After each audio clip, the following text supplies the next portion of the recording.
Good morning and welcome to your Farm and Home Show. My name is Joanna Coles, and this morning we're visiting with Dr. Katie VanValin. She's with the University of Kentucky's Extension Beef Specialist there. Good morning, Katie. Good morning, Joanna. Well, I'm glad you're here today because you're going to give us an update. Princeton, I think most people know, experienced severe damage from the December tornadoes. And it's been a process, I'm sure, to, assess that damage and try to get things somewhat back to normal as well as you can.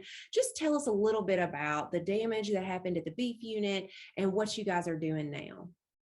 Yeah, so we had a barn completely come down. We've got two other barns that have quite a bit of damage to them. We lost one of our upright silos, and the other two that are still standing have quite a bit of damage to them as well. And then we lost over 6 miles of fencing on the station. And so that's really been where we've been focusing our rebuild efforts is getting fencing put back in and to be able to turn cows out now that it's springtime and we've got grass growing.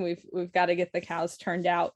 We're also working on fixing some of the barns that can be fixed and salvaged. And so we've got crews there working on that. And so we're optimistic that things are really starting to look up for the beef unit there, and we're really starting to try to focus on the future and getting back to hosting some events, which I kind of thought might be a 2 or 3 year long process to get us back to that point, but we're really starting to look at the potential of hosting some events on site even later this fall.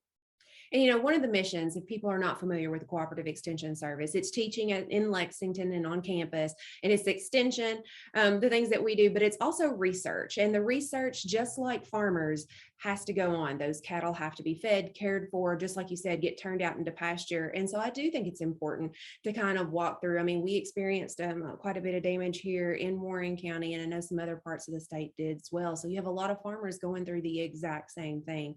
And to see how the university's handling it, I think is worth coming out and taking a look at. But I know that another thing that we've experienced from the tornadoes is the loss of fence, but the debris in the fields. And we're talking about turning cattle back out into the fields, and cattle are curious animals. And so I know you guys have spent a lot of time just picking up the pieces, literally. Yes. Yeah. No, we had a crew that was spearheaded by my colleague, Dr. Chris Toich, and they worked for several months, day after day, just picking up debris out of the field. It's a tedious process, but it's really the only way we were able to come up with to really get most of that debris out. It's almost time to start cutting hay.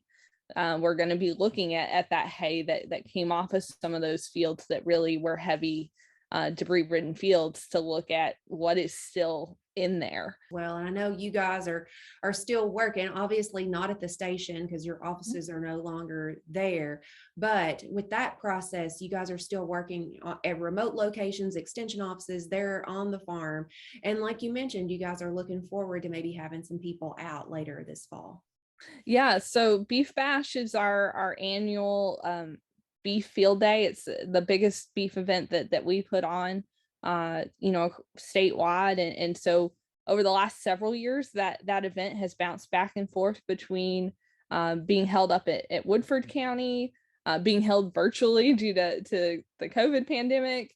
And so, I initially thought, oh, we're going to have to go back to virtual this year because it's our year to hold it in Princeton.